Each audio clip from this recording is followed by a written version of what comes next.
Ya, sekarang saya ke Pak Sukamta. Kalau dikatakan Pak Hikmahanto di sini dan juga Pak Ponto bahwa ini masih keinginan. Tapi kalaulah memang keinginan nanti diwujudkan dengan lobby-lobby yang dilakukan oleh pemerintah Cina atau juga Tiongkok, kita bisa nolak nggak Pak? Mengingat ini sudah ada bantuan mengenai penanganan corona di Indonesia dan juga kerjasama ekonomi. Pak Sukamta. Ya, memang kalau saya ngelihat yang dari Pentagon ini kan analisis mereka dari data-data yang mereka miliki bahwa Cina itu punya niat, kemauan, keinginan untuk bangun jaringan pangkalan. Nah, Indonesia disebut-sebut sebagai salah satu target. Nah, sekarang tinggal apakah niatan itu bertepuk sebelah tangan atau tidak. Yang jelas sekarang ini, Cina kan sedang memberikan banyak bantuan kepada Indonesia nih. Ada kereta cepat, ada modal, ada vaksin, ada segala macam investasi ya. Nah, tinggal apakah nanti pada saatnya mereka itu nagih kebutuhan mereka, nah Indonesia ini sudah terlalu banyak utang budi atau belum? Enggak gitu. Nah, saya kira ini yang harus diwaspadai karena Indonesia kan kita masih bisa mengatakan, oh enggak, kita bebas aktif ya. Saya kira itu harus dihargai niatan baik kita dari Kemhan, dari Kemlu, itu niat baik itu harus kita hargai. Nah, namun kita juga harus waspada bahwa Cina ini sekarang masih tahapnya itu membujuk, memberi. Ya, mereka belum nagih kepada kita, belum nagih kepada bangsa ini. Nah, apakah nanti kalau sudah terlalu dalam kita ini kehutangan budi dengan mereka, nah kita masih bisa mengatakan tidak. Nah, mungkin sekarang kita akan mengatakan, oh tidak, NKRI harga mati gitu. Tapi kalau utang budi itu sudah demikian dalam dan kita terjebak di dalam satu mekanisme ikatan seperti tadi disebutkan oleh pembicara terdahulu, kasus kita dengan IMF dulu. Nah, ternyata ada titik di mana sebuah pemerintahan itu tidak lagi bisa mengatakan tidak. Nah, itu yang sebetulnya kita khawatir. Oke. Ya. Ya. Kalau sampai pada satu titik di mana pemerintah itu tidak bisa mengatakan tidak kecuali sami'na wa ata'na ya, kecuali ya kita terima proposal Anda, ya ini akan sangat memprihatinkan. Oleh karena itu semangat untuk membawa Indonesia, menakodai Indonesia dengan politik bebas aktif itu harus diikuti dengan kebijakan yang memungkinkan kita itu punya kemerdekaan dan kebebasan bersikap dan aktif di dalam peran-peran kita.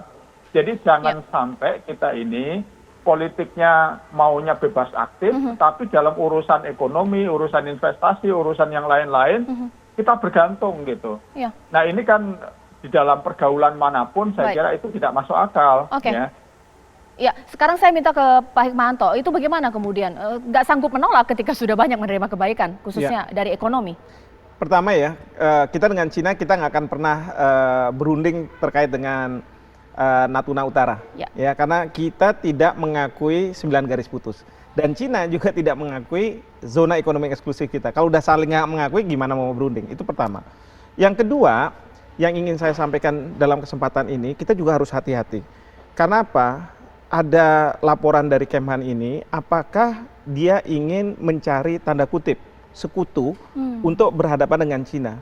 Karena kalau kemarin pernyataan dari Pompeo, Menteri Luar Negeri pada waktu masih tegang begitu ya Cina dengan Amerika Serikat, beliau mengatakan bahwa kami ada di sini karena ada beberapa negara ASEAN yang punya konflik dengan Cina dan Cina tidak mengukur dengan aturan-aturan dalam Konvensi Hukum Laut 82.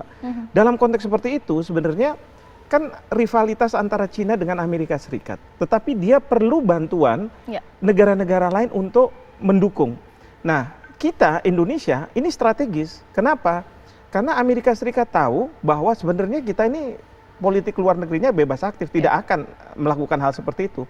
Tetapi dia ingin mungkin ya memunculkan kemarahan dari Indonesia, apa benar seperti ini?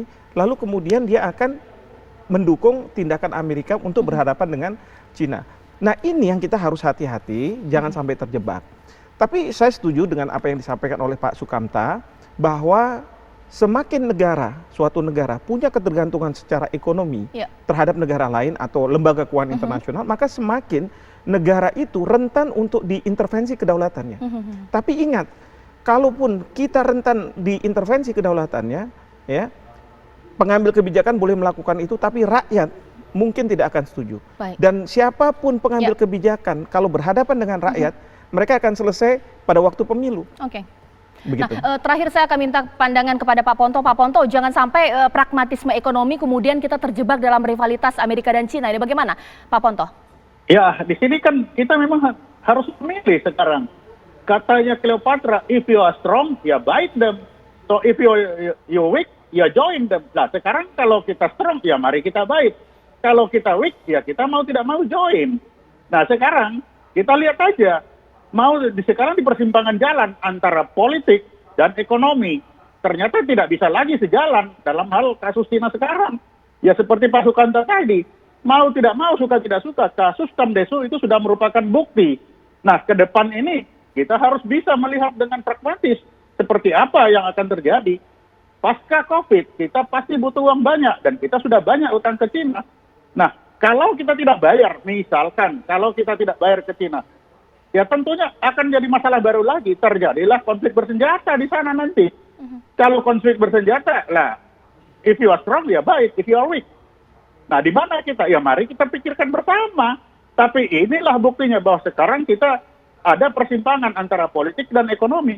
Bisa saja barangkali kita bilang ke Amerika, oke, saya tidak terima itu. Tapi saya minta dong, sebanyak uang yang diberikan Cina itu nantinya, bisa kita bayar ke sana supaya secara politik kita mendukung ke sana kalau memang kita takut itu. Tetapi kalau tidak, ya mari kita harus berpikir sekarang. Memang kita di persimpangan jalan. Dan ini faktanya. Bukan lagi dari kasus Kamdesu sudah pernah terjadi. Baik.